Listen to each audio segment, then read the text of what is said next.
All right, did y'all refresh? Yes, sir. King, let's go. Roland, can you hear me? Yeah, I hear you. Do you mind if Mike starts us off with prayer? No, After fine. you. We'll do that. We'll do that. I just need to All right, we're make sure ready. we're up. We're live. All right, Keenan, we're live. We're live.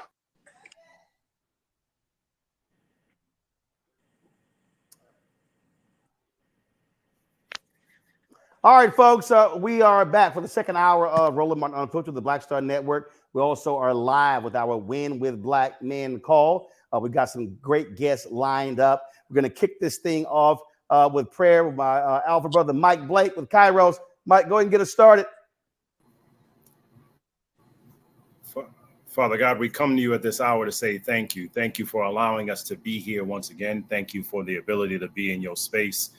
As we celebrate this anniversary on the March on Washington for Jobs and Freedom, let us recognize that our job is not done. Let us recognize that our pursuit for freedom is not done. So for us as Black men, we have more work to do, and we're excited to do that work in the legacy of Dr. King to Dr. Durley, in the legacy of a Gilchrist and a Davis, and the legacy of a Wes Moore and Andre Dickens. Whoever the name may be, we say thank you. We thank you for those that have come together, for all that are here, from Women with Black Men and Collective, for Black Star Network, for Kairos. It is our moment. It is our time to step up and to lead once more. So we just ask for you to watch over, guide us, and protect us this day and every day. We ask this in your name. Amen. All right, then, Reverend Dr. Mike Blake, we appreciate that. Thank you so very much. Folks, we've got some great guests lined up, including Lieutenant Governor of Michigan, Garland Gilchrist, Lieutenant Governor of Pennsylvania, Austin Davis, and also Congressman Stephen Horsford, chair of Nevada, chair of the Congressional Black Caucus, who's also been named today co-chair of the Harris-Walz presidential campaign. Of course, this is our Win with Black Men call. We've had a couple others before, but of course, we've been making this thing happen. I want to bring in right now Khalil Thompson, the executive director of Win with Black Men. Khalil? Roland, so good to see you. So good Yes, to sir. see you. How are you, sir? Great. I know, just wanted to send some prayers over to you. I know it's been an interesting week. So you're in our thoughts and prayers, brother. I want to start this call off by letting everybody know this is a monumentous occasion in history. Today, on August 28, 1963, was the March on Washington. We are all here gathered on this call tonight because we believe in the power of our voice and our vote. We know that this is a performance review for all of those who are running to be elected officials. But even more so, we believe we have the greatest and best candidate in Kamala Harris to be our next president of these United States. Tonight, we're going to hear, as our host and moderator, Roland Martin, said, some dynamic speakers from Lieutenant Governor Garland Gilchrist, Lieutenant Governor Austin Davis of Pennsylvania, and Gilchrist from Michigan. I know we have Jevian Hodge and CBC Chairman Congressman Horsford's going to be on shortly. Again, just excited for everyone to be here, but want them to be on the lookout. Today, we sent our resource email out, the top 5 things that you should know about Kamala Harris and the Walz campaign. We're going to be hearing from voter protection from that campaign and what we need to do to protect our vote going into this election cycle. But again, I'm really excited for all to be here. My team member, Mike McQuarrie on Women with Black Men, is going to take this conversation over for the rest of the night. But excited with my co-hosts, Michael Blake, Quentin James, Bakari Sellers, and Roland Martin to be in this work with each and every one of you. All right, appreciate it. And so, what Khalil was representing Thursday, my sister Kenya Martin Williams passed away at the age of 49, and so I'll be headed to Houston tomorrow for her funeral on Saturday. So I certainly appreciate all the thoughts and prayers as well. Let me go to Quentin James, president of Collective PAC, as well as the Vote to Live Action Fund. Quentin. Hey, Roland, everybody. Thank you all so much for being here tonight. As Khalil mentioned, this is a historic day, and we are on a historic march towards this election. The biggest thing I want people to know is we are now entering election season. While election day is November 5th for most Americans, folks start receiving ballots next week. In North Carolina, people requested absentee ballots by mail. Early voting starts in Pennsylvania on September 16th. And so we are literally 10, 20, 30 days away from people casting ballots in some of the most important swing states. And so over the next few days and weeks, you will be getting text messages, emails about volunteer opportunities. We will need you all to help us make tens of thousands, if not hundreds of thousands of phone calls, text messages, and even knocking on doors to target the right Black voters to turn out and vote for Kamala Harris. And so we'll have more information about that in the next few days. But again, thank you all for having me. Thanks for being here. We'll get a little bit more into the conversation throughout the evening. All right, Quentin, we surely appreciate it. Thanks a lot. Joining us right now, Bakari Sellers, author, commentator on CNN, and also attorney. Yeah, what's going on, guys? Bakari Sellers here. Roland, I want you to know that you are somebody we look up to and adore, and during times of need and times of prayer. It's groups like this that lift you up, and I want you to know that we're lifting you up in prayer. I love you. I love your family, and I hope that you can feel my prayers probably won't make it all the way up, and so I'm going to have the twins pray for you tonight, so I make sure that we get through at least. I appreciate it. I love how we had Michael Blake out here praying as well earlier today. I won't tell him that I try to drink all the tequila in his club on last week at the DNC. But look, guys, the rubber's meeting the road right now. These calls have gone from, kind of kumbaya, this is our candidate, let's mobilize, let me tell you the reasons why, to activation. There are action items we must take. We must realize the deadlines to register people to vote. We must understand the early voting deadlines. We must gas up the buses, the church buses, the D9 buses, the showing up at the high school football games, the homecoming games, our alumni associations, all of those things. Now is the time where we must turn it up. I can tell you that I do believe that the Vice President of the United States is keenly aware of these calls and hopefully will be joining us in the near future. But regardless of what is happening on the campaign, we must continue to lift. I'll share one little nugget with you. Here in South Carolina, at the University of South Carolina, much to the chagrin of myself and Joe Tecca and people like Steve Benjamin, they are having and pardon my language, Reverend Blake, but they're having a roast of cumula. They spelled it Cumala on the campus, housed on the campus of the University of South Carolina. I tell you that Milo Yiannopoulos, or whatever his name is, the former chief of staff for Kanye West, and one of the more misogynistic, racist, xenophobic individuals we've ever heard of, and Gavin McInnes, who is I may be pronouncing his last name wrong, the founder of the Proud Boys. They are going to college campuses to try to mold these young minds and just talk in the most derogatory terms possible. But this is an opportunity where we as Black men can stand firm, can stand and lift up these young folk, can be in a position, and I will send information out, particularly through Quentin and Michael, about how we can help mobilize these younger groups. The NAACP at the University of South Carolina is doing great work there, but it's just, if you think it's bad, like I've always told people in South Carolina, one of the things that we say is that when they go low, we go to hell.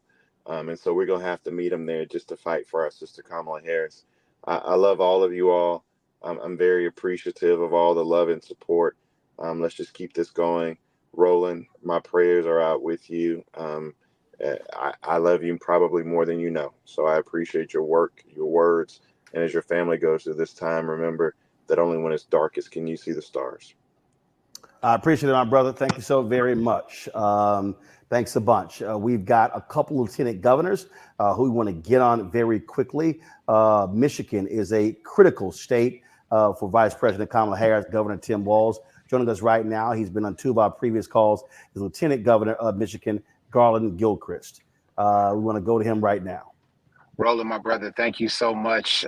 Thank you to Bakari, to Quentin, to Michael, to everybody who came together to host this, Blake. Thank y'all so much for the leadership you show, for bringing Black men together for this important movement at this important moment in our present and in our history and in our future. I'm Garland Gilchrist, Lieutenant Governor of the great state of Michigan. I wanted to give you a quick update on, I'm a little bit biased, but I think this is a state that will be pivotal to deciding this election. And so I want to let folks know a couple of things. The energy continues to be really incredible in Michigan, coming off of when the vice president and the governor came here a couple weeks before the convention. People are riding high coming off of the convention in Chicago. But now, as we wake up here on another day in Michigan, there's more voters to contact and more work to do. I'm kind of taking the lead role in making sure that we are reaching out to Black voters in the most effective way possible and to younger voters in the most effective way possible. Michigan has made some big changes in the last 2 years with the Democratic trifecta that we have alongside me and Governor Gretchen Whitmer that I think are going to make a difference for voter turnout that we have to take advantage of.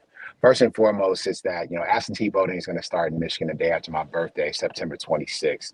And so we want to make sure that as many people are requesting absentee ballots in our state as possible. We have our organizers trained up and ready to do so. The second thing is that we implemented early voting here in the state of Michigan, have 9 days of early voting. So we're encouraging people, for those who may not vote absentee, but to go and vote early so that votes can be already cast and ready to be counted quickly on election day. Because it's important that we really leave no doubt about this Michigan victory. And the bigger that it is, the less susceptible it will be to the inevitable legal challenges that are going to come from it. But the third thing that really inspires me about what we're seeing in Michigan is this unprecedented energy from young voters. So we passed a pre-registration law so that 17-year-olds could get registered to vote ahead of their 18th birthday. And Michigan actually has now almost 80% of our 18-year-olds registered to vote. A bunch of them have signed up to register to vote just in the last 5 weeks since the vice president has sent it to the top of the ticket.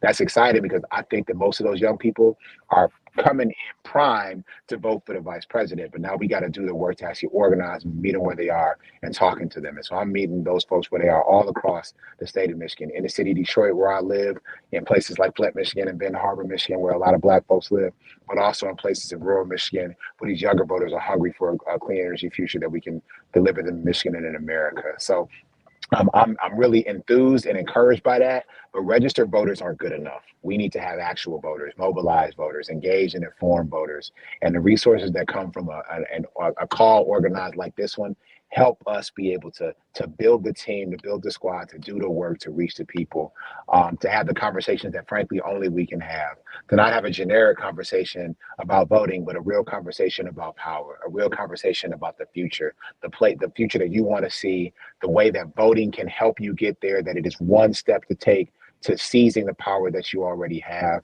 and know that we're going to try to be a model for that here in Michigan. I'm hoping that as many people as possible on this call actually make it their business to come see me in Michigan so we can organize, mobilize, and energize more and more people. I have events happening through September and October that I'll make sure that the team is able to make folks aware of. We've had surrogates coming in already, and we'll see more and more as we go forward. So just thank everybody for being open to that, willing to step in and stand tall alongside us here in Michigan. As Michigan goes, so will go the country, and we plan to go for Vice President Kamala Harris. So thanks, Black men, for stepping up and being you. Lieutenant Governor Garland Gilchrist, we surely appreciate it. Thanks a lot. Let's go to another lieutenant governor, folks, in a battleground state that is Pennsylvania. Joining us right now, Lieutenant Governor Austin Davis. How you doing, Doc? I'm doing great, Roland. Hey, great to be with all you brothers today. My condolences to you, keeping your family in my prayers as well. You know, it's great to see so many Black men energized and ready to mobilize for Kamala Harris. I have been so excited as I've crisscrossed Pennsylvania for the last few weeks talking about the vice president's message and what the great things she's going to do once we elect her to office. But, you know, we've been having real conversations, particularly with Black men who, quite frankly, feel like the system just doesn't work for them. And I think it's going to be important that Black men show up and talk about and talk to each other about how we can begin to solve some of the biggest problems in our communities, why we have to be engaged in the electoral process.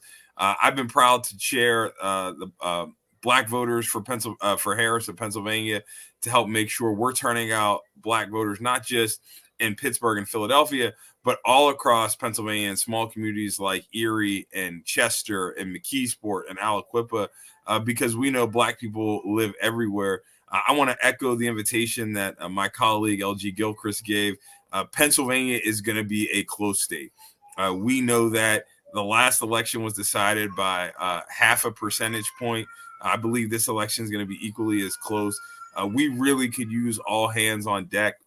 I've been so excited to see the energy on the ground here in Pennsylvania since Kamala Harris ascended to the top of the ticket. We've had over 40,000 people signed up to register with the Democratic Party, sign up to volunteer with the Democratic Party in this election. So we are super excited to see the energy on the ground, but we need to translate that into doors. So if folks want to come to Pennsylvania, I want to meet you. I want to campaign with you.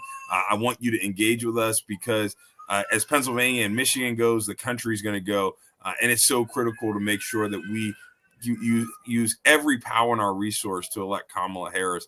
And look, the alternative isn't just a bad candidate. The alternative is Donald Trump, somebody who has openly espoused racist views, who has openly talked about taking America backwards, who we know what he did when he had 4 years in the White House, and that wasn't center of the concern of Black and brown people.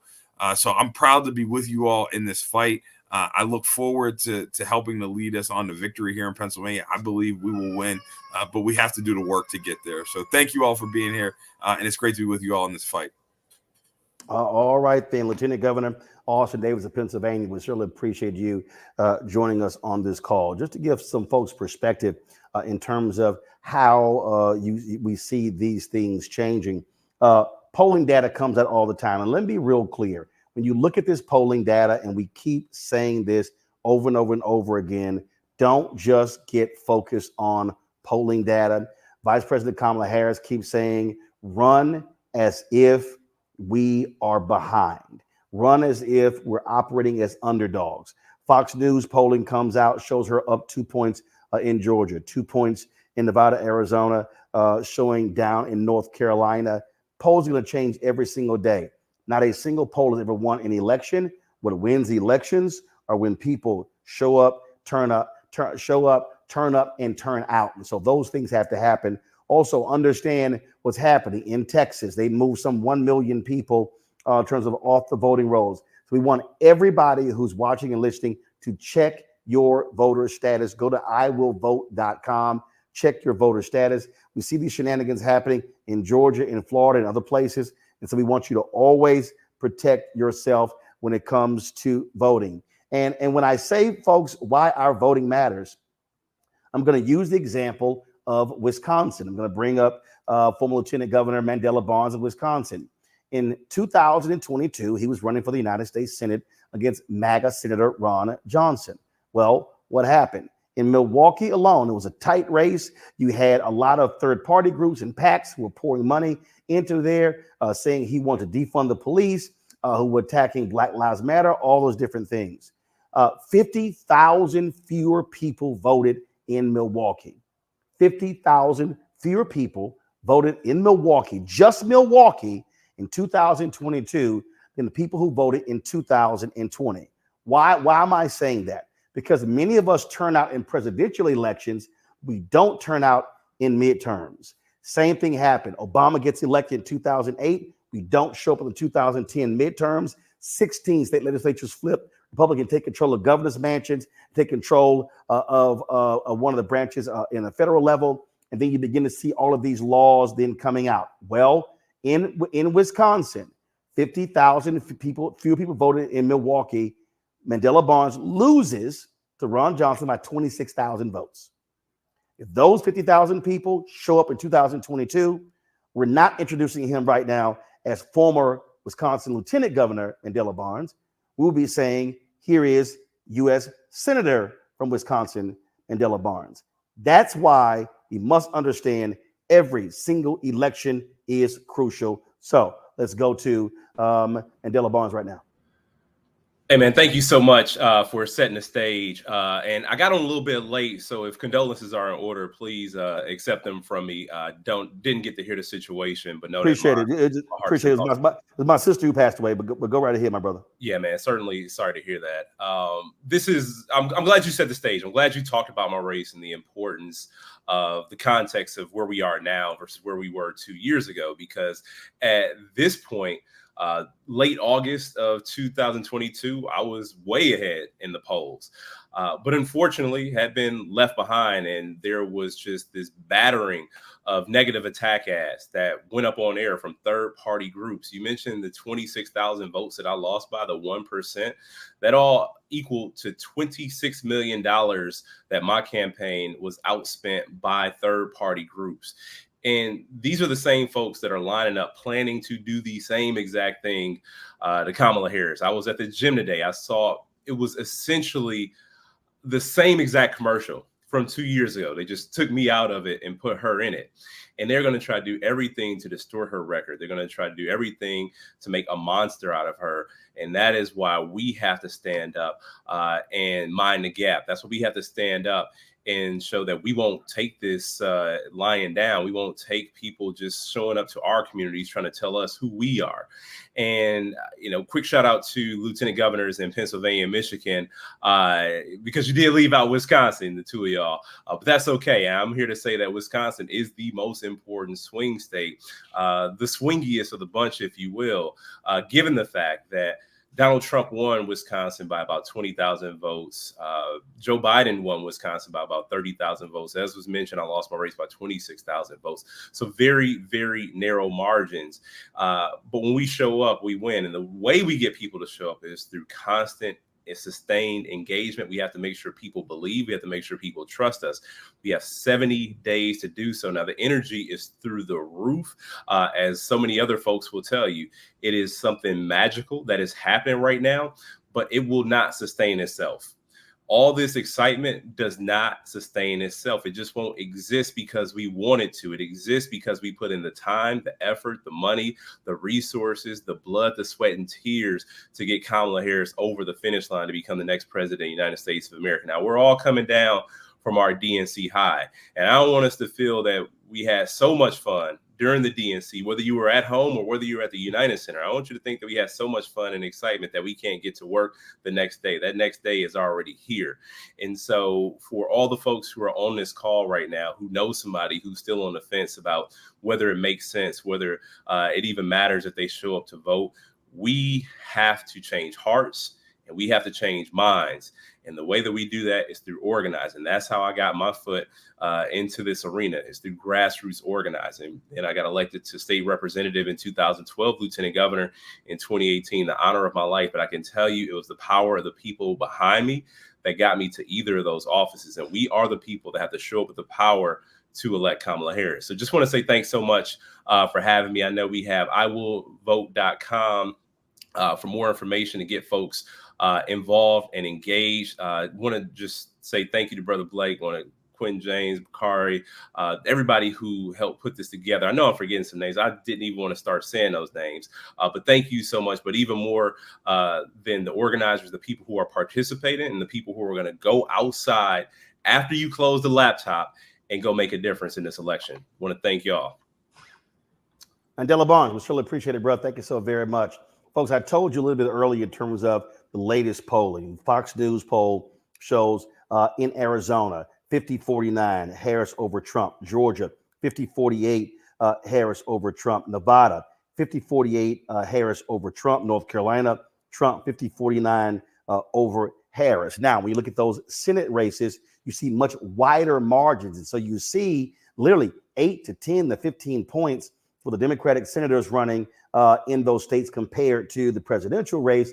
And so the reason why that's important, the United States Senate is crucial because if Democrats hold onto the United States Senate, that's how they'll be able to confirm federal judges. 200 federal judges have been confirmed under Biden-Harris. 58 of those federal judges are African-American, 37 Black women, 21 Black men. More Black female appellate judges have been appointed and confirmed by Biden-Harris and by the Democratic Senate than all previous presidents combined. When you see what's going on today, the Supreme Court made a decision regarding a Biden student loan program. When you look at a federal judge making a ruling when it comes to the abortion pill, when you look at a federal judge making another rule, making multiple rulings regarding various Biden policies, we have to understand federal judges are crucially important. The Congressional Black Caucus has been pushing hard for Senator Dick Durbin to move on those federal judges, but also on those U.S. Marshals, those U.S. attorneys that have been appointed. And Congressman Stephen Horsford of Nevada, who chairs the Congressional Black Caucus, has been very outspoken about that. He's bringing him up right now. He also has just been named co-chair of the national campaign, Harris for Walls. And Congressman Horsford, to that particular point, again, just underscore for people who don't understand the connecting of the dots in politics, why when you talk about winning and victors goes, the spoils go to the victor, why we must understand that holding the Senate is crucial, because when you have U.S. attorneys, they're prosecuting under Biden, Harris, and Kristen Clark in the Department of Justice these hate crime cases. They're prosecuting redlining cases. They're putting these cops and these jail wardens and corrections officers in prison for heinous acts against folk. And so we can't just be so locked in the presidential race. We got to realize those U.S. Senate races are just as important. Well, good evening. It's great to be with you, Brother Martin. It's good to see you, Brother Blake, and all the organizers, and to the brothers that are on tonight. Look, we are 69 days from victory, and it's going to come down to each and every one of us and our vote for Kamala Harris and Tim Walz for president and vice president, but also to make sure that we put Democrats in the majority in the House. We make Hakeem Jeffries the next speaker, that we expand the majority in the United States Senate and add representation by bringing Angela Alsobrooks, Lisa Blunt Rochester, Colin Allred to the United States Senate. And I'm glad that you are touching on the importance of the federal judges, the U.S. attorneys, and the marshals. Today, in fact, we have a number of brothers who are still waiting on their confirmation, but because of a blue slip process, a tradition that dates back to Jim Crow, unfortunately, those confirmations are being held up. We know federal judges and how important those are, but those are lifetime appointments. U.S. attorney and federal marshals serve at the pleasure of the president and only during the term of the president. I'm proud to have been named today, in fact, as a national co-chair for the Harris-Walz campaign. And it's not about me, but it's about the fact that we need to have a seat at the table when we're talking about issues that are important to the Black community and to Black men specifically. As chair of the Congressional Black Caucus, we have been working throughout this Congress to develop our own agenda around Black wealth and economic prosperity. I'm proud that we've joined forces with Vice President Kamala Harris in order to make this a centerpiece of her campaign. And the fact that she's already announced a number of the provisions of her economic plan that speak directly to lifting up Black communities, as it will lift up all communities. By building 3 million more homes in America, bringing down the cost of rent and making housing more affordable, something that is really important to Black men as we provide for ourselves and our families. Making sure that we pass a new child tax credit and increase it to $6,000 per child for families with young children. That is something that is incredibly important, because under the Biden-Harris administration, when Democrats were in control, we lifted 50% of Black children out of poverty through that child tax credit. Those $300 a month checks per child, that was Biden-Harris and Democrats in Congress. And under Kamala Harris, she has already proposed to increase that to $6,000 per child for young children. Also, her focus on entrepreneurship and making sure that we protect the tools of opportunity, particularly for business owners who are trying to grow their business by pursuing more contracts, by getting more access to capital at a time when Trump's Project 2025 would defund the Minority Business Development Administration, defund programs under the SBA, defund venture capital firms like the Fearless Fund. Kamala Harris and Tim Walz are committed to expanding those tools of opportunity and making sure that we have access to capital and contracts both in the private and the public sector. So I know we have more work to do, but we have to get across this finish line this November. I am one of 4 what we call frontline members in the Congressional Black Caucus. It's me, Don Davis, from North Carolina, Amelia Sykes from Ohio, and Johanna Hayes from Connecticut. We also have 4 additional what we call red to blue candidates: Janelle Bynum out in Oregon, Shamari Figures in Alabama, and of course, Mondaire Jones in New York. These are opportunities for us to win what are currently red districts, turning them blue, making the majority in the House, which will mean Hakeem Jeffries becomes the next speaker, the first Black speaker of the House of Representatives, and we return 5 CBC members to full committee chairs over a number of key important committees, including financial services, homeland security, education and labor, foreign affairs, and of course, agriculture. But in addition to that, 30 members of the Congressional Black Caucus become chairs of subcommittees over every major jurisdiction. Now, why is this important? Because when we want the president to get something done, you've got to have members in the House who have power of the gavel to bring those bills up, to pass them out of the subcommittees or the full committees, to bring them to the floor where Hakeem Jeffries will be the speaker, to get them to the Senate so that we can get them across the finish line and to the president's desk. None of that happens unless we turn out and vote. So I'm encouraging all the brothers out there to make sure that we're not only registered to vote, that we've checked our registration, that we make sure that it's active. You can do that by going to iwillvote.com, making sure that everyone in our family, in our businesses, in our place of work, and our place of worship are registered to vote. And then we mobilize people to get out to vote. Finally, let me just say that it's not only about voting, but it's also about holding those of us who are elected accountable once we are in office to move the agenda. And I do understand the importance of having a Black wealth agenda. That is what the Congressional Black Caucus has been working on, and we'll be ready on day one with Democrats in the majority and Kamala Harris in the White House to move that agenda forward. So let's get out there. Let's make sure that we win this and then win for our people going forward. So thank you all for allowing me to jump on. Please visit me at stephenhorsford.com. I'm one of the Battleground districts that we also have to win out in Nevada. We're going to do that with all of your support. All right, then. So we certainly appreciate that, Congressman Stephen Horsford, my alpha brother, chair of the Congressional Black Caucus. Thanks a bunch.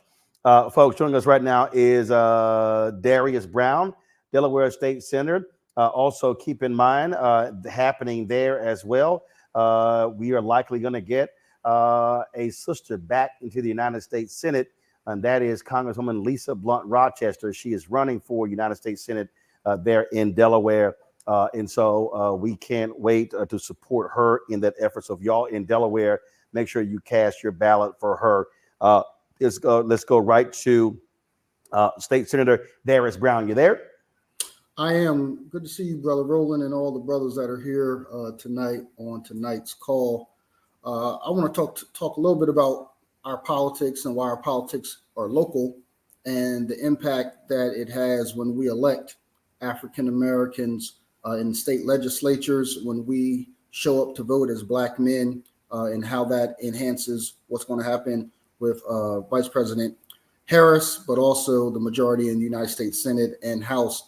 And what that was allowing us to do here in the state of Delaware, where we were able to appoint the first African-American Supreme Court justice recently.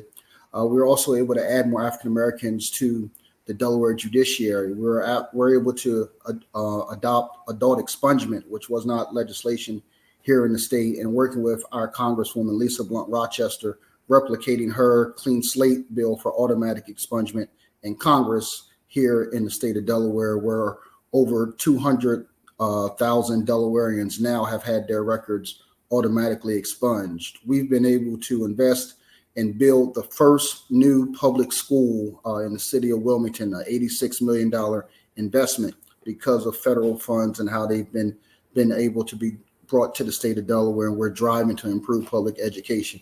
So for the brothers that are on this call, as we are going to make sure that we show up in November and vote for Vice President Harris, we're going to show up and make sure that we can get that Senate majority here in Delaware by electing our Congresswoman Lisa Blunt Rochester to the United States Senate. We want to make sure that we also increase Democratic representation in the House of Representatives so that Brother Hakeem Jeffries can be the Speaker of the House. But locally also, when we show up to vote, it is the trickle-down effect. It is the effect of not only those that are going to be elected at the national level, but for a brother like myself, who's the only African-American man that serves in Delaware State Senate, it's about electing more African-Americans to the state legislature and how we're able to invest and improve our communities because of that. So whether it's in our barbershop or in our churches or in our Masonic halls, or even within our neighborhoods, at our neighborhood bars or clubs, to engage our friends, particularly African-American men, around registering to vote, about getting active and participating in this election process and showing up to vote in November and throughout this early voting, absentee voting process that exists in many states. So for us in Delaware, we're going to show up blue, but we also want to make sure that African-American men are working with Brother Austin and friends of mine like Representative Jordan Harris and others in Pennsylvania, so that Pennsylvania shows up and is blue as well, so that we can have that victory in states like that as well. So again, I want to thank you all for allowing me to be on tonight's call, and for all of the brothers that are here. Just want to reemphasize that to this election, we're going to make sure that we elect Kamala Harris as the next president of the United States, but also we're going to ensure that we have representation at the local and congressional level as well, which is so important to us. All right, then. State Senator Darius Brown, we surely appreciate it. Thanks a lot. Folks, let's go to Arizona. Former Arizona State Representative Jevin Hodge, he joins us right now. That, again, is another one of those battleground states on the presidential side, but also on the U.S. Senate side as well. Jevin, go right ahead. Roland, thank you so much for having me here today, and it is a great honor to be here with you. I want to start by saying I'm giving you my love and my condolences. We're with you, brother. We're uplifting you, and we're wrapping you in love and prayer. Just know that we got your back, as you have always had our back. My name is Jevin Hodge, former state representative from the great state 48, Arizona, where I have served as the former vice chairman of the Arizona Democratic Party. And in 2022, my congressional seat in Scottsdale, Arizona was the 6th closest seat in the country. Like my brother, Mandela Barnes, my seat was decided 8 days after the election, and it was decided by 3,197 votes, which is less than 1%. So when you believe that your vote doesn't matter, when you think that your vote doesn't matter, I, Mandela Barnes, we are living proof that every vote matters. And here, let me break it down for you here in Arizona. Just recently, you might have seen on TV, Vice President Kamala Harris and Governor Tim Walz hosted the largest political rally in Arizona history, clocking in over 15,000 people. They tried to say it was fake news. No, I was there. The energy was popping. It was live. And let me just express that importance. In 2020, President Biden won Arizona by a margin of 0.03%. And let me just tell you this, that was 10,457 votes. 10,457 votes decided the presidential election in 2020. And I can tell you this, it's going to come down to a margin like that again here in 2022. We got Ruben Gallego running for the United States Senate. He is going to mop the floor with Kari Lake. And we need your help. We need your support. We need you to engage in Arizona. To give you an idea what the landscape looks like here in the state legislature, it is a 1-seat divide in the House and the Senate, 29-31 split in the House, 14-16 split in the Senate. We can flip both chambers. We can give Governor Katie Hobbs the governing majority so we can fight back for some pro-Arizona, pro-people solutions here. And with that, Black people in Arizona make up about 5% of the population. So when you look at that, about 4.1 million registered voters in Arizona, Black people make up about 20 to 25%. We alone will decide this election in 2024. And so we got to get out there. If you're in a blue state, consider making some calls in Arizona. Consider donating a few dollars to Arizona candidates and the infrastructure here that we're building in Arizona. And here's the cherry on top. We have a remarkable Black woman who is running to be the Maricopa County Attorney, Tamika Wooten, who will be the first ever Black county official and the first ever Black woman to serve as county attorney in the 4th largest county in America. We have an opportunity to make history here in Arizona. Early voting starts on October 9th, and nearly 75% of registered voters in 2022 applied to be on the early voting rolls. So look, we got to get out there. I vote because my mother has a pre-existing condition, and we got to make sure our people are protected. I vote because we got to do everything that we can to address the housing crisis. I vote because we want to put more dollars in people's pockets. I vote because my ancestors died for my right to be able to do so. So I got one question for you. Are you with me? Let's get out there. Let's do this. Let's rock the show. Arizona, just like Michigan, just like Pennsylvania, just like Wisconsin, just like Georgia, will be one of the consequential states in the union that will decide the future of this country. Thank you, my brothers. Thank you, Black men. Thank you for stepping up. Look, we can't just leave it to the sisters to save this country. We got to do our part too. I love each and every one of you. Thank you for being here tonight. Thank you, Roland. Oh, all right, then. We certainly appreciate you joining us, Jevin. So earlier, I think it was Mike, no, it was Khalil made a reference to today. So yeah, it is correct. 61 years ago, the March on Washington for Jobs and Freedom took place here in Washington, D.C. Of course, Dr. King gave that speech known as I Have a Dream speech, but actually was called Normalcy No More. But also keep in mind, 69 years ago on this day, Emmett Till was lynched in Mississippi. That took place August 28th, 1955. And many of us were there 16 years ago in Denver, when on this date, then Senator Barack Obama accepted the Democratic nomination for president in the stadium there in Denver. And so just wanted to give you those historical footnotes that took place again on this day, August 28th, in different years. Joining us right now, folks, is Kevin Olasanoye. I hope I pronounced that correct. He is the executive director for the Democratic Party in Georgia. Georgia is a critical battleground state.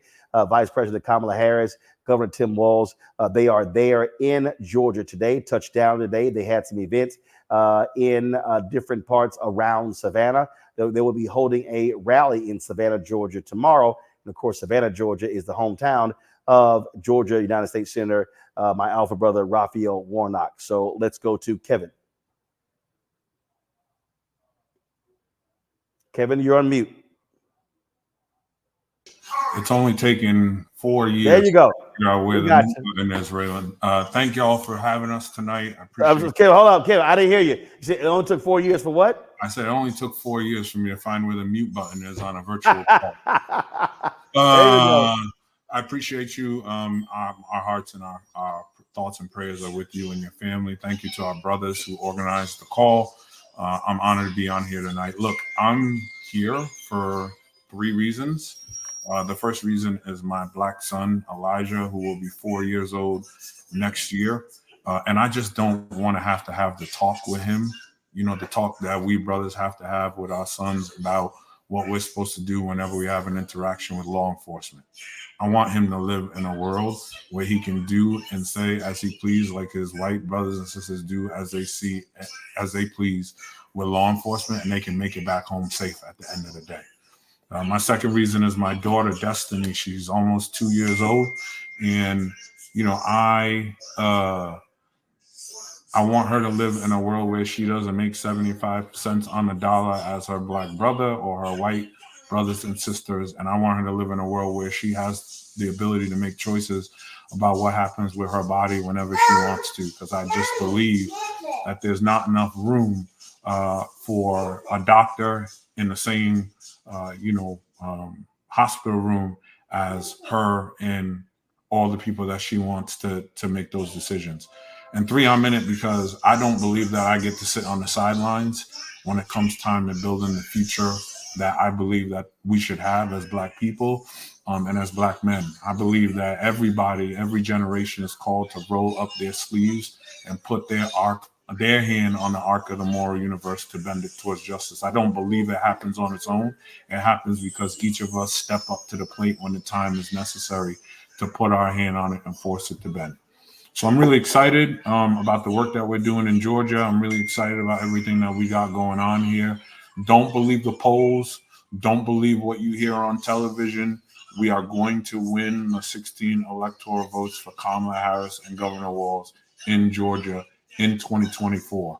In 2020, they said we couldn't do it. They didn't believe us. In 2022, they said it was a fluke. We weren't going to be able to get it done. And time again, we have shown in Georgia, we set the trends. We did it even at the convention, right? We broke the roll call. We broke the internet. It's broken forever. It'll never be the same again. That's Georgia. That's how we do it. That's how we believe we're going to have to do it. We think big, we dream big, but we also put in the work. There are 175 people on the ground here doing work in Georgia. There are 25 offices happening open all over the state of Georgia. We are doing the work to do two things. First, we're going to organize ourselves into a victory. And second, we're going to protect that victory at the courthouse steps, right? So that means... Kevin, can you do me a favor? Can you explain to folks, because get what the VP and Governor Walz are doing. I was there on the ground for Warnock in 2020, 2022, where, again, a lot of folks want to focus on Atlanta. But the reality is the reason they won, the reason, remember, Purdue came within 0.3% of actually beating Ossoff.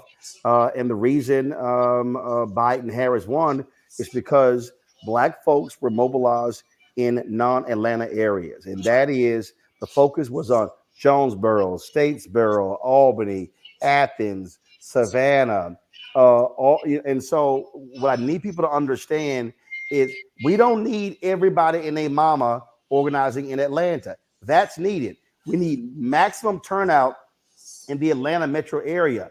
We've got to be hitting the rural parts of Georgia where there are lots of Black people to make sure that we are running up big numbers there too. Yeah, Roland, I think the plan here in Georgia is three approaches, right? You're absolutely right. 70% of the state's population lives in the metro Atlanta area. So we got to win there. We got to run up our numbers there, which means our Black sisters have to show up. But yes, our Black brothers have to show up too. And at the Democratic Party of Georgia, I learned this from my brother, Quentin James. We don't call them low propensity voters. I don't believe in that. We call them low investment voters. I believe the reason why some of them don't vote is because we don't spend the time trying to talk to them and meet them where they're at. So in Georgia, that is what we're doing. That's a critical part of the puzzle.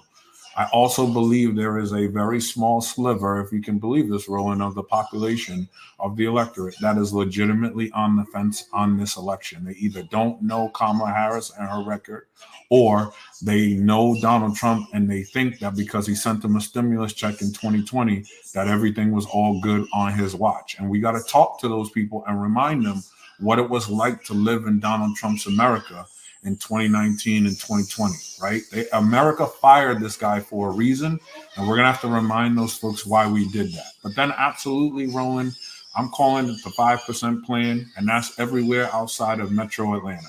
We just need 5% more raw Democratic vote out of every place that Donald Trump and Herschel Walker won by 10 points or more, and here's what that means. That means Kamala Harris wins by a mile. That means Stacey Abrams is the governor of Georgia right now. That means Charlie Bailey is the lieutenant governor of Georgia right now. That means Jennifer Jordan is the attorney general in Georgia. It means that there is a Democratic majority in the House and in the Senate in Georgia. And what that means is that Georgia is not one of the only 9 states in America that hasn't expanded Medicaid, that doesn't have a plan to feed hungry kids, right? There are real implications for all the work that we're doing. And that's why we're hustling. That's why we're working so hard to make sure that we do everything we possibly can. So when you see the vice president and the governor doing a rural tour in Savannah, it's not by accident, right? They understand the numbers as much as we do. They have to go to the places where the votes are. There's a small place in South Georgia called Valdosta. Most people around the country don't even know where that is, but that is a small town in South Georgia that Raphael Warnock won in 2022, and it is the reason why he is, again, a United States Senator. We're going to have to win in places like that in order to be able to be successful, right? And that's the plan, right? We squeeze every ounce of toothpaste out of the tube in Atlanta, but we show up everywhere else that matters, and we remind people who are legitimately on the fence about what it's going to take and what the plan is for where we're going. Because as much as elections are about where we've come from, they're also about charting a future for my son Elijah and my daughter Destiny that I was talking about. So I'm honored to be here with y'all tonight.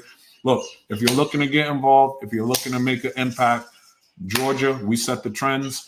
I believe wholeheartedly we are going to win here. And when we win here in Georgia, we are going to win everywhere else. And we're going to do the thing that we have come to try to do. So I appreciate y'all. If you're looking to get involved, www.georgiademocrat.org. My finance director will kill me if I don't say, throw us a couple dollars, 5, 10, whatever you can. It goes a long way. When this election is over and most of the country is going away, we got $4 million worth of lawsuits ahead of us to try to protect the win that we earn, right? Because we know that Republicans are going to do everything they can to try to snatch this win away from us. And we're going to need the resources and the help from people on this call and everywhere around the country. I'm honored to be on here. Thank you for all y'all are doing. I've been watching. I can't believe y'all raised all that money that y'all raised a couple weeks ago. I'm here with y'all in spirit. Just know it. And I appreciate the opportunity. Thank y'all. All right. Kevin, we appreciate it. Thanks a lot. Let me remind all the brothers as well who are on this call. About $1.5 million was raised.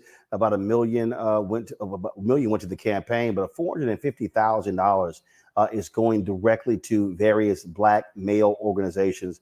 When we were at the convention at the Collective PAC brunch, Quentin James announced those groups, and so we're going to do that a little bit later. Once we get towards the end, going to have Quentin name those groups again that they're receiving those grants, who are going to be doing on the ground work to specifically turn Black men out.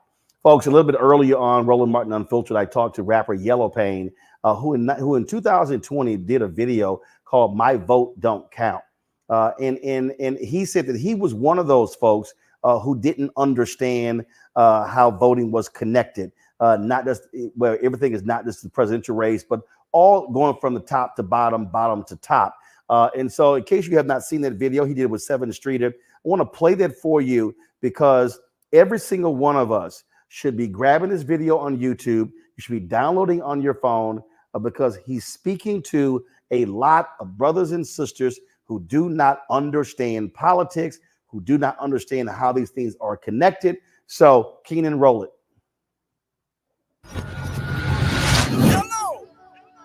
I know the world won't give me nothing, so I gotta take it. And I know it's a way we can win. Why won't nobody say it? It don't matter where we from, suburbs or the slums. They don't wanna see us winning, they'd rather keep us down. Could have a walk, but we don't know how. Don't let them tell you that your vote don't count. Well, he was in office for 8 years, bro. Still ain't getting nothing done for it. Bro, you and me done worked at this barbershop them whole 8 years, bro. They don't care about us, bro. No, that's facts, though. I really don't even remember the last time a president did something for us, to be honest. Yeah, I ain't trying to go out in that sun and vote. Bro, you literally don't know what you're talking about, bro. First thing first, you know, back in middle school when they taught us it was 3 branches of the government. We forgot it when we got older. It's the judicial, the legislative, and executive. But all we know is the executive. That's the mayor or the governor and the president. Now, none of them 3 people make no laws. They just be checking them. The laws come to their desk and all they do is say no or yes to it. So when the news station tried to tell us that Barack Obama couldn't put us on, we was all salty at Obama when it was the Congress members all along. We got to focus on the legislative branch. Yeah, they the ones that make the laws. Yeah, they the ones write how much food stamp money you get on the card. But when people that wanted to help us wanted the job, I know they probably lost. Cause we ain't even know their name, we ain't know their face, we ain't know it all.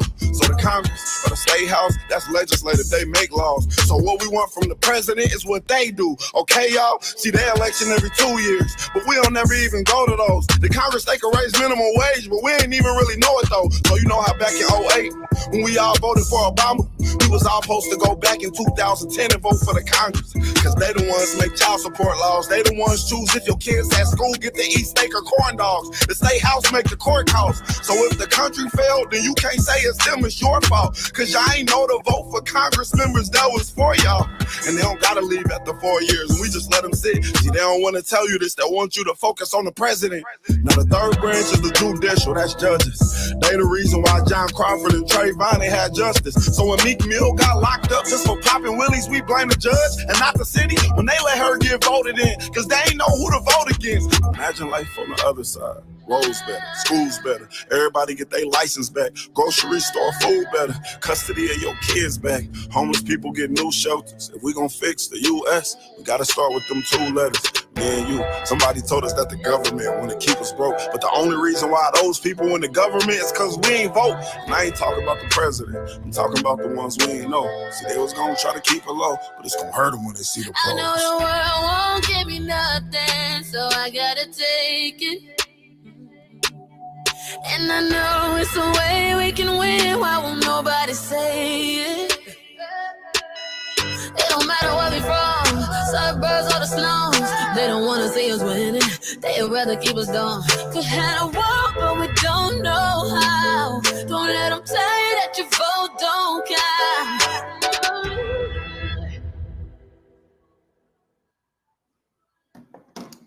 Again, folks, that's important because we need to be messaging to as many people as possible how these dots are connected, because come November, there are numerous races on the ballot: presidential, U.S. Senate, U.S. House, gubernatorial, state rep, state senators, county commissioners, district attorneys, state school board of education, local school boards, city council, DAs, district judges. I mean, you name it. And so all of those things are important. Folks, let's go to Meredith Horton. She's the National Director of Voter Protection for the Harris-Walz campaign. How did a woman sneak on this call? Hey, Meredith, how you? Don't tell. Well, thank you for the invite, Roland, Michael, Khalil. I am, in fact, honored to be on this call for a number of reasons. One, I'm the woman who snuck onto the call. And two, of course, it is always wonderful to be in the company of engaged, energized Black men. I do this work and come to this call in the name of my late father, all the way through to my brand new nephew, Theo, who was born in Atlanta on June 27th this year. So really, really honored to be here. My name is Meredith Horton. I am the National Director for Voter Protection and Access for the Harris-Walz campaign. It feels good to say it. Here in headquarters, we can all feel the energy of this moment, of supporters like you all, of volunteers, hopefully like you all as well, who are really powering this campaign. Last week during convention, it was the biggest organizing week of the campaign. We had volunteers sign up for nearly 200,000 new shifts. That is awesome and powerful. And we really must keep that momentum going because voting season is here. In North Carolina, the state will start mailing ballots to voters on September 6th, literally right after Labor Day, right around the corner. In Pennsylvania, in some counties, voters can begin voting as soon as September 16th. So that's why I'm so excited to talk to you all today, to talk about voter protection, a little bit about what it is, what we're building this cycle to make sure that voters are able to cast that ballot, have that ballot count, and make sure that this election is certified. I will also, of course, have an ask for you all, which is to sign up and join us in the effort to protect the vote as well. So a little bit about me, again, the woman who snuck onto the call. I have been working and involved in voter protection and voting rights work as a lawyer for over a decade, both in the Democratic campaign ecosystem where I started in Georgia. So shout out to Kevin, who continues to hold down that state, And I've also done this work on the nonpartisan side. I'm also really proud to have spent quite a bit of time doing this work in the South, where we know our voters are and where our voters of color are represented more heavily and often are facing really significant burdens and barriers historically and still sometimes in present day. So for me, doing this work means this is how I engage in the project of democracy. So in order for all of us to really see that thriving, inclusive, multiracial democracy that we deserve and that we continue to demand, it does require, as I know others on the call have said, all of us to figure out how we can plug in. For some of us, that looks like campaign work. It looks like running for office. It looks like dedicating your work to your energy to doing this work for nonprofit organizations.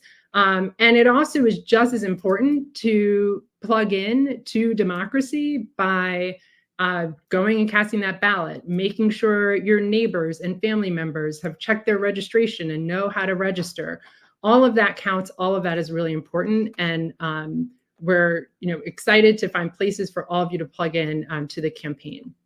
So just to talk a little bit about our candidate and our ticket, which we are very excited about. So we know that Vice President Kamala Harris and Governor Tim Walz are fighting for the people, for our freedoms, for our future. We've also seen that Donald Trump is only fighting for himself. So this is why it's so important and exciting to support this ticket. We are committed to strengthening our democracy and protecting our freedoms. Vice President Harris told us last week at convention that when we elect her and Governor Walz, we will finally have the opportunity to pass the John Lewis Voting Rights Act and the Freedom to Vote Act, kind of critical pieces of legislation to continue to safeguard our right to vote.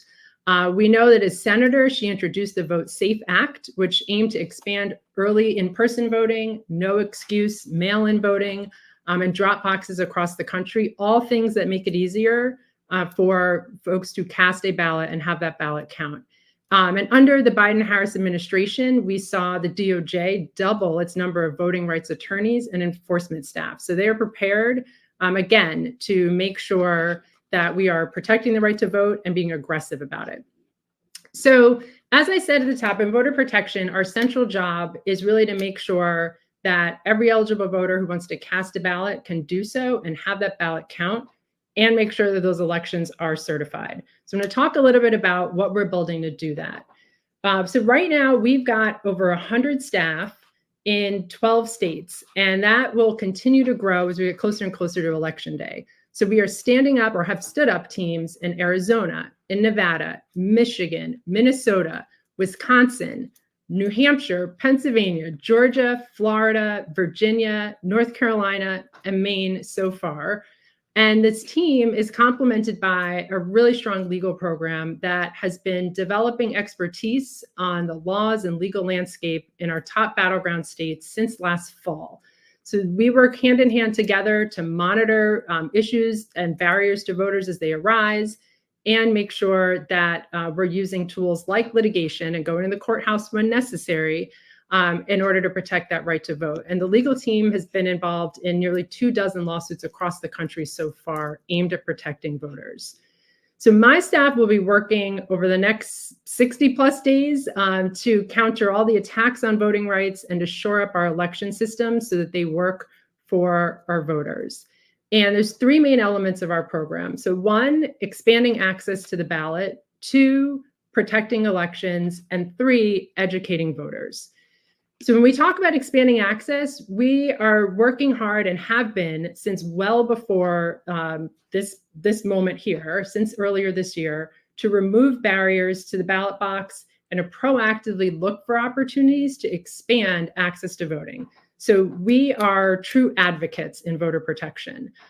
We do this building on the work of previous cycles. We recognize that by and large, voters now do have more ways to cast a ballot than ever, a lot of which is due to changes implemented during 2020 in the pandemic, such as expanded vote by mail. And so while we've seen expansions, we have, of course, also seen states that are trying to roll back some of that access. And so we've been tracking this and are on the case. To give you a few examples, in Georgia, for months, MAGA Republican members of the state election board have been laying the groundwork to try to block certification of the 2024 election if Donald Trump loses. Just another effort to try to steal the Georgia election like Trump tried to do in 2020.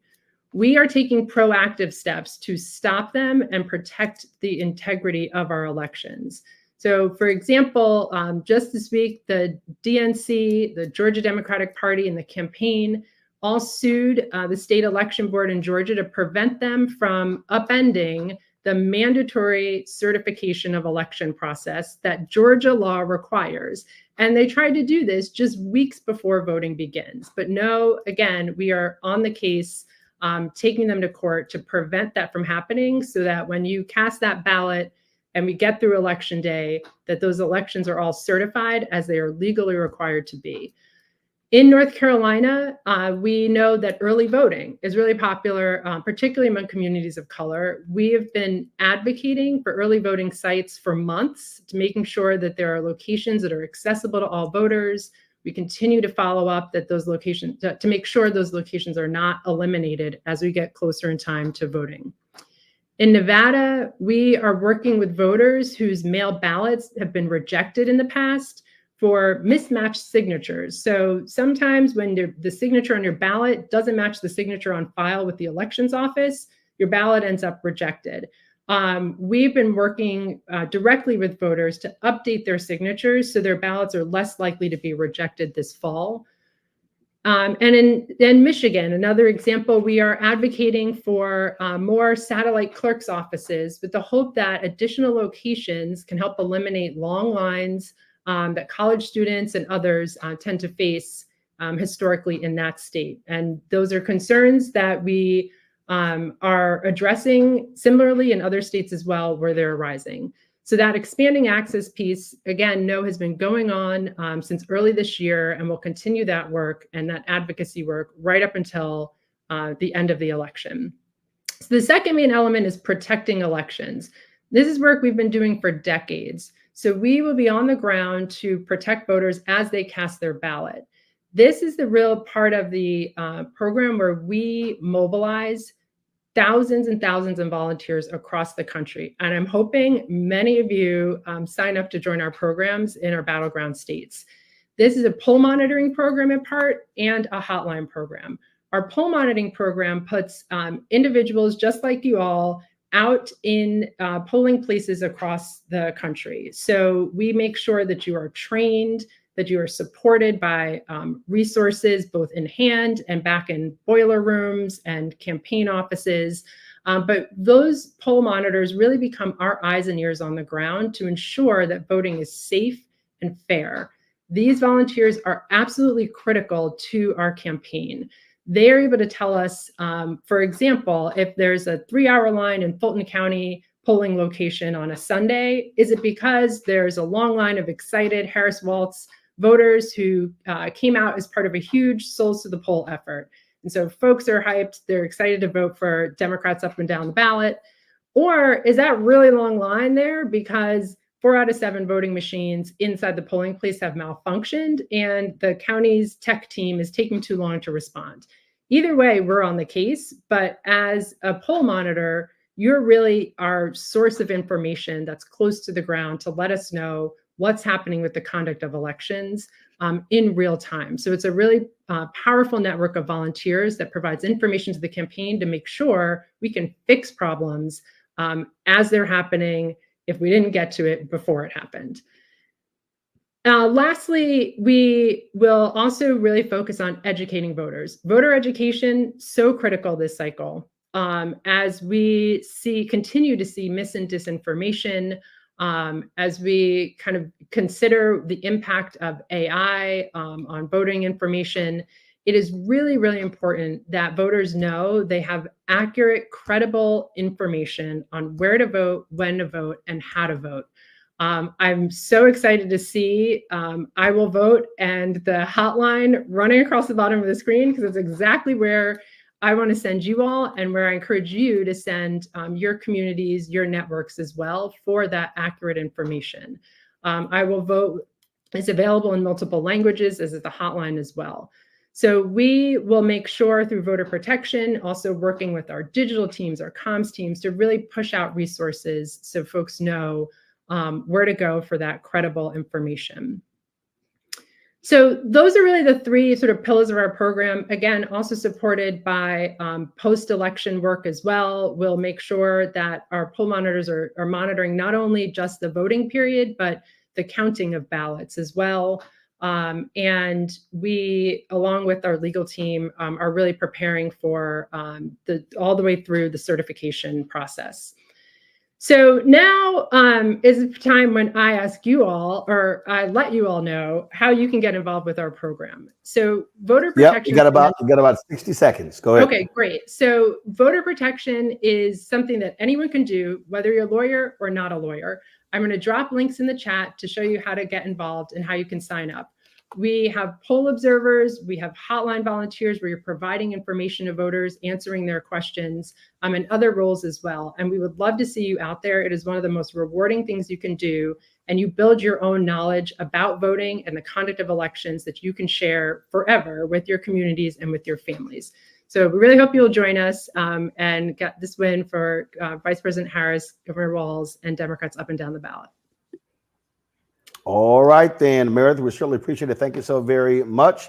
Again, look, the campaign is doing this. Lawyers Committee for Civil Rights Under Law, they're doing the exact same thing. There are other outside groups as well. So there's a whole lot going on to protect folks' right to vote. I know the National Bar Association is also mobilizing and organizing as well. And so all of that is relevant and critically important. We appreciate it. Thanks a lot. Folks, we're only going to have about 4 more minutes here. So what I want to do is I want to go pull up Quentin James and Mike Blake to give us some final thoughts. Also, keep in mind, everybody on this call, we're going to be doing these calls between now and the election. We're going to be bringing on other guests, giving you relevant information, sharing information with you, such as voter registration deadlines by state. Because it's creating not just because there are 2 deadlines. You've got general registration deadline. You got absentee ballot deadlines, and so we're going to be having those for you. We're also going to be sharing with you when early voting starts and when it ends, because we do not want folks to wait for election day. If your state has early voting, we want you to be able to get out there and vote early. So let's go to Mike Blake and Quentin James. Brother Martin, I'm actually on the move right now, about to go do a hit, but I wanted to make sure to show everybody this. Let's not forget what today is. The anniversary of March on Washington for Jobs and Freedom. As a reminder, they had 10 demands to lay out for our people, policy demands. And shout out to those forefathers and our ancestors and those that are still with us who did the work. You know, Reverend Dr. Gerald Durley, who says, if I can, you can. And so I hold this up as a reminder of the work we have to do, not just tonight, but every night. As we celebrate the anniversary of the March on Washington, brothers, we are doing something special. Remember, we had 54,000 on our first call. Now we got work to do. So please check your registration status. Please go and volunteer in your offices. Make phone calls, knock on doors, donate, mobilize in all the ways that you can right now. iwillvote.com will show you how you can get connected. But remember, as you heard throughout this call, voting does not start at the end in November. A lot of voting begins in about 3 weeks. So if we don't see you before then, focus on what's going on for Labor Day. Vice President Harris will be in Michigan. Focus on what's happening across the country at CBC. Of course, we'll all see you all in DC, but we need people to get ready and never forget what today is, our March on Washington anniversary. It reminded us about jobs and freedom. This is what we do when Black men come together. Shout out to Bayard Rustin. Shout out to Dr. King. Shout out to John Lewis. So all those that open up doors. But let's also honor our sister, Dr. Dorothy Irene Height, who allowed for spaces for brothers like us to be able to do what we're doing right now. To Roland, love you, brother. Grateful for you. We bless your family and all that's happening. And we are all in this together because we got work to do. Let me turn over to Brother Quentin James for all that he's doing right now.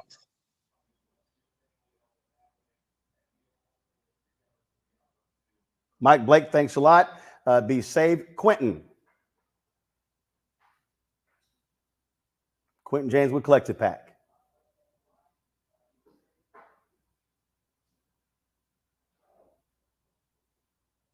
All right, we got Quentin there. Let's pull Quentin on in. He'll be our final, he'll give us some final marching orders before we close this out. Quentin? He's not here. All right, so Quentin is not there. So I'm going to go ahead and close this out. First of all, let me shout out to my man Desmond Meade, Florida Rights Restoration Coalition. I'm rocking their shirt, Let My People Vote. They, of course, were successful in getting the state amendment passed, allowing 1.4 million formerly incarcerated folks there to be able to get their right to vote back. Folks, those battles continue in Nebraska. They actually had a bill that was passed that was restoring the voting rights of some 7,000 folks. But the Nebraska Attorney General and the Secretary of State just declared on their own law to be unconstitutional. They're now in court.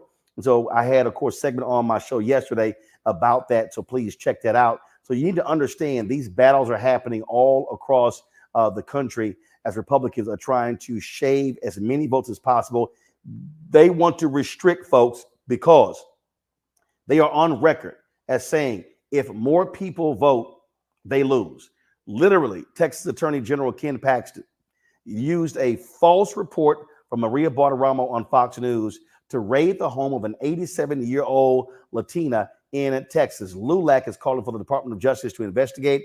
He did an interview with Steve Bannon where he literally said he stopped the absentee balloting that was taking place in Harris County. He said that if that had went forward, he said Trump would have lost Texas. So understand what is going on all across this country. And so that's where voter protection is so critically important. Let me thank everybody who's been involved with this call, our co-conveners. And again, over the next 70 days, you're going to have more calls. We're going to have posters on. We're going to have people talking exactly what's going on, fundraising, polling, all that information so you can be fully equipped when it comes to this election. Don't forget to be sure to register with winwithblackmen.org. Please do that so we can have your data so we can let you know via text message, via email, what is going on. You also have right there, how do you give? Remember, when you're giving, you get to choose whether you want the money to go to the campaign or you want the money to be used for grassroots groups, because we have to be activating on the ground. We know there are critical battleground states. Again, Wisconsin, Pennsylvania, Michigan, North Carolina, Georgia, Arizona, Nevada. But you see what's happening. Look at expand the map.